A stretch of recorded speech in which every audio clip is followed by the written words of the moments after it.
तो hello everyone, welcome back to wonderful सा channel the SM academy. आज के लेक्चर में we are going to discuss chapter number 6 that is animal classification. ये chapter के अंदर हम लोग एनिमल के अंदर जितनी भी डाइवर्सिटी होती है उसको स्टडी करने वाले based on some of the category. तो ये जो चैप्टर है पार्ट 2 साइंस पार्ट 2 का chapter number 6 animal classification.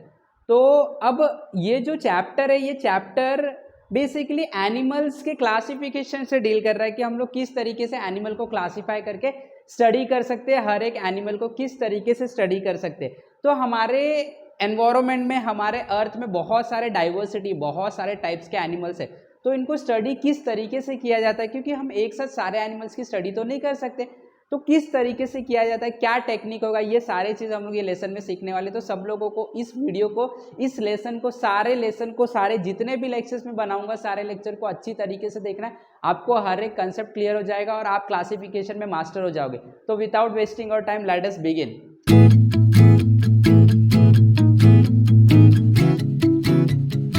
So now animal classification you can see.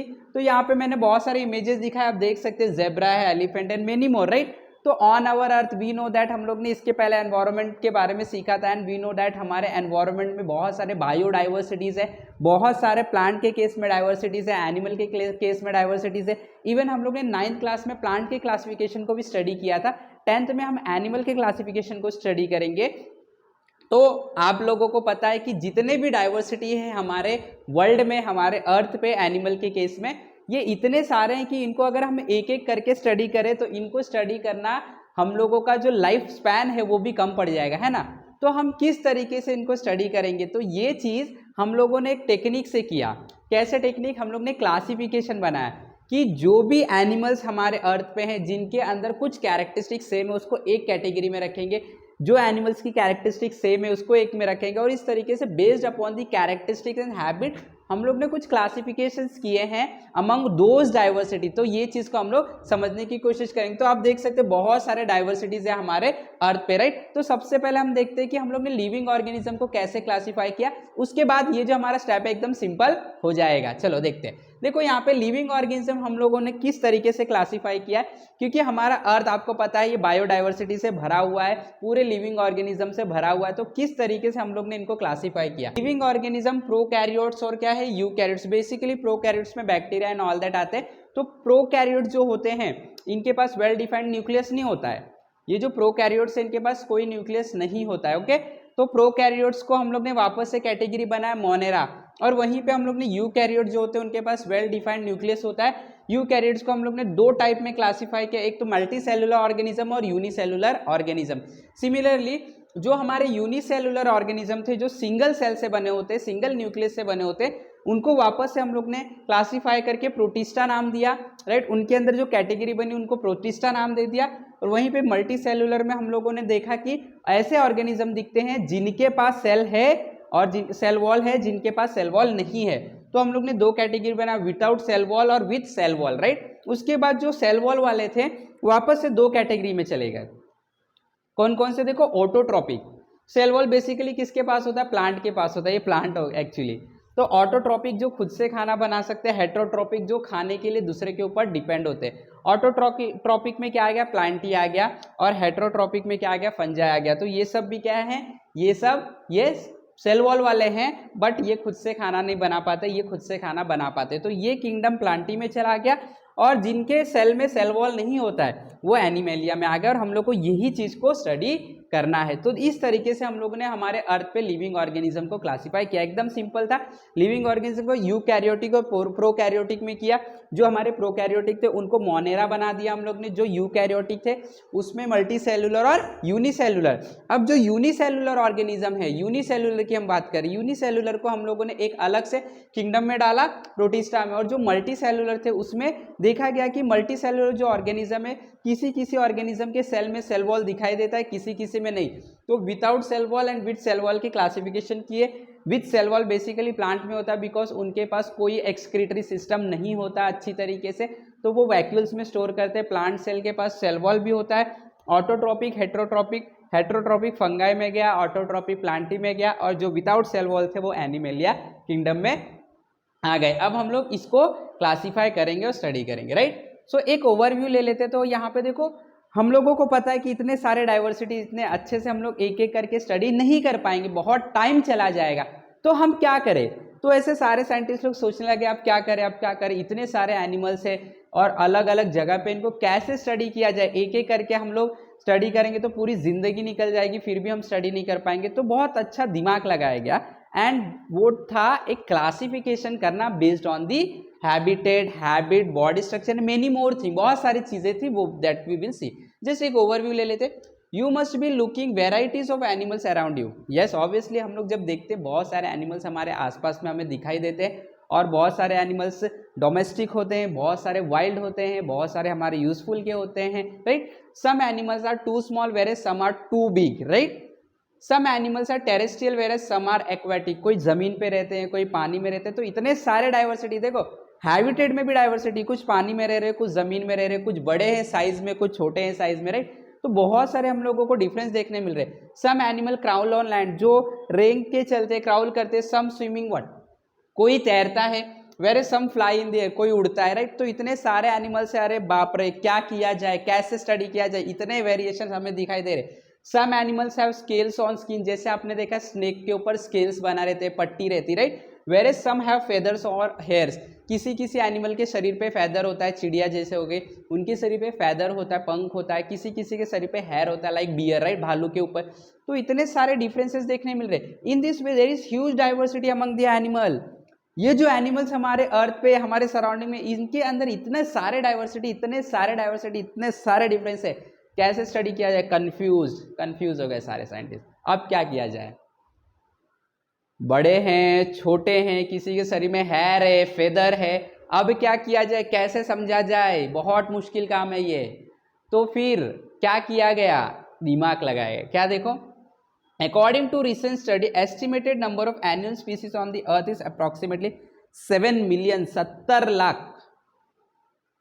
Lakh animal के अलग अलग प्रजाति हमारे इंडिया में, नॉट इंडिया, अर्थ पूरे वर्ल्ड में पाए जाते हैं। It is impossible to study each and every species. Therefore, if group and subgroup of animal are formed depending upon the similarities and difference, make it very easy to study such varieties of animal. देखो क्या दिमाग लगाया गया, तो based on the difference and similarities, क्या similarities है, बहुत सारे एनिमल को रख दो चलो ग्रुप में, क्या क्या सिमिलरिटी, अगर सिमिलरिटी 100 एनिमल है, 20 में सिमिलरिटी दिख रही, एक कैटेगरी में डाल दो, 20 में ये वाली सिमिलरिटी दिख रही, एक कैटेगरी में डाल दो। तो उन्होंने बोला कि हम लोग क्लासिफिकेशन करेंगे based on the similarities and differences, हम ग्रुप बनाएंगे, हम सब ग्रुप बनाएंगे और इस तरीके से हम लोग एनिमल की स्टडी करेंगे और सिमिलैरिटी की वजह से वो एनिमल जो है वो एक फैमिली के होंगे, ऐसा उनका अनुमान था। और ये वाला दिमाग लगा के उन लोगों ने क्लासिफिकेशन करना चालू किया। तो ये उन लोगों ने सॉल्यूशन निकाला, इतने सारे एनिमल को स्टडी कैसे किया जाए, बहुत प्रॉब्लमेटिक है, कैसे स्टडी किया जाए। तो इसके लिए उन्होंने सॉल्यूशन निकाला कि हम लोग इसकी कैटेगरी बनाएंगे बेस्ड ऑन क्या डिफरेंसेस है उनके अंदर, क्या सिमिलरिटीज है उनके अंदर, तो इसके बेस पे हम लोग क्या करेंगे, कैटेगरीज बनाएंगे। तो this was some of the solution that was obtained, right. तो अभी देखो क्या हुआ, आगे एनिमल क्लासिफिकेशन किया गया। अब एनिमल क्लासिफिकेशन करना मतलब क्या होता है, आप देख सकते हो, देखो यहाँ पे एनिमल क्लासिफिकेशन, ये क्या है, देखो ये आप देख सकते हैं अर्थवॉर्म टाइप में snake, tiger, lion, starfish, cockroach and all that. तो ये क्लासिफिकेशन किया गया, ये क्लासिफिकेशन हम लोगों ने किया है, ठीक है। अब ये क्लासिफिकेशन जो है एनिमल क्लासिफिकेशन, इसका मतलब क्या है, किस तरीके से क्लासिफिकेशन किया जाएगा। सी फॉर्मेशन ऑफ ग्रुप एंड सब group of animals depending upon similarities and difference. हम लोग क्या कर रहे हैं, क्लासिफिकेशन कर रहे हैं एनिमल्स की, किसके बेस पे, क्या उनके अंदर सिमिलैरिटीज है, क्या डिफरेंसेस है, क्या सिमिलैरिटीज है, क्या डिफरेंसेस है, ये वाले बेसिस पे हम लोग ने क्लासिफिकेशन करना स्टार्ट किया, right. So formation of group, हम लोग ने ग्रुप बनाया, चलो ये वाले ग्रुप में, चलो लाइन नंबर 1 ये वाले ग्रुप में आ जाओ, लाइन नंबर 2 ये वाले ग्रुप में आ जाओ। क्यों ग्रुप में आना है, क्योंकि आप सब लोगों का जो स्किन का कलर है सेम है, आप सब लोगों के बॉडी पे फेदर है, सब लोग आप एक ग्रुप में आ जाओ। इस तरीके से हम लोग ने ग्रुप और सब ग्रुप फॉर्म किया based upon similarities and differences, and hence we have classified this particular thing, and we have classified this animal classification has been done among animal is called as animal classification. In this way animal classification has been done. Formation of group and subgroup of animals depending upon the similarities and differences among animal is called as animal classification. So जितने animals थे हमारे अर्थ पे सबको based on the differences and similarities, जितने भी animals के body के ऊपर फैदर है उनको एक ग्रुप में रखा गया, जितने भी एनिमल्स के बॉडी पे हेयर है उनको एक ग्रुप में रखा गया। तो इस तरीके से क्या सिमिलैरिटीज है, क्या डिफरेंसेस है, इस बेस पे ग्रुप बनाया गया। This group formation, this sub group formation is what we called as animal classification. इस तरीके से हम लोग ने एनिमल की क्लासिफिकेशन करना स्टार्ट किया। अब आगे बढ़ते हैं, हिस्ट्री ऑफ एनिमल क्लासिफिकेशन। अब इसकी क्या हिस्ट्री चली आई थी उसको भी थोड़ा सा हम देख लेते हैं, उसके बाद हम लोगों को तो स्टडी करना ही है किस तरीके से एनिमल क्लासिफाई किया गया था, और हम लोगों को हर एक एनिमल की स्टडी भी करना है। So time to time different scientist have try to classify the animals. तो सबसे पहले तो सॉल्यूशन निकल गया कि हम लोगों को स्टडी करना है तो we have to do some classification, right. So ये क्लासिफिकेशन करने के लिए बहुत सारे साइंटिस्ट आगे आए, एंड अमंग दैट बहुत सारे साइंटिस्ट ने अपना अपना तरीका रखा, बहुत सारे साइंटिस्ट ने अलग तरीका रखा, सबका जो तरीका था अलग था। तो उसमें से जो ऑप्टिमम है, जो बेस्ट है समझने के लिए, उसको हम लोग ने यूज किया, अपनाया, राइट। तो देखते हैं ग्रीक फिलोसोफर, सबसे पहले ग्रीक के फिलोसोफर्स आए थे, वो एरिस्टोटल थे, was the first to perform the animal classification. तो याद रखना है सबसे पहले कौन आया, सबसे पहले कौन आया इसको क्लासिफाई करने के लिए, ग्रीक के फिलोसोफर थे, एरिस्टोटल थे। कौन थे वो, एरिस्टोटल थे। कौन थे वो, एरिस्टोटल आए थे, ग्रीक से आए थे वो, और वो क्लासिफिकेशन करने आए थे एनिमल की, उन्हें स्टडी करना था, उनके अंदर क्यूरोसिटी थी कि किस तरीके से एनिमल जो है वो सिमिलैरिटीज और डिफरेंस के बेस पे बनाए गए हमारे अर्थ पे। तो ग्रीक के फिलोसोफर एरिस्टोटल सबसे पहले एनिमल क्लासिफिकेशन को स्टडी करने आए। Aristotle classified the animal according to criteria like body size, habits and habitats. उन्होंने क्या क्राइटेरिया रखा क्लासिफाई करने के लिए, ऑब्वियसली क्लासिफिकेशन करना है तो आपको ग्रुप और सब ग्रुप बनाने पड़ेंगे। तो उन्होंने किसके ग्रुप बनाया, उन्होंने 3 ग्रुप बनाया। बोला गया कि इसमें मैं रखूंगा जिसका बॉडी शेप सेम रहेगा, जिसके हैबिट्स आदत सेम रहेंगे, सेम खाना खाता है, इस तरीके से खाता है, देन हैबिटेट कैसी जगह पे रहता है, एनवायरनमेंट क्या है। इस बेस पे उन्होंने क्या किया, एनिमल को क्लासिफाई करना स्टार्ट किया, सबको एक एक ग्रुप में रखना स्टार्ट किया। कौन थे वो, एरिस्टोटल थे, सबसे पहले थे, ग्रीक से आए हुए थे। Further as per the new development in science reference were change and thereby the criteria of animal classification was change. तो जैसे जैसे साइंस में एडवांसमेंट होते गए, हम लोग को बहुत नई नई चीज़ें पता चलती गई। तो ये जो क्लासिफिकेशन का तरीका था ना, based on the body size, habit, habitats, इसको बदला गया क्योंकि साइंस में एडवांसमेंट आया, हम लोग को नए नए तरीके पता चले, तो बदला गया। एंड बेस्ड अपॉन दिस हम लोग ने नए क्लासिफिकेशन को अपनाया।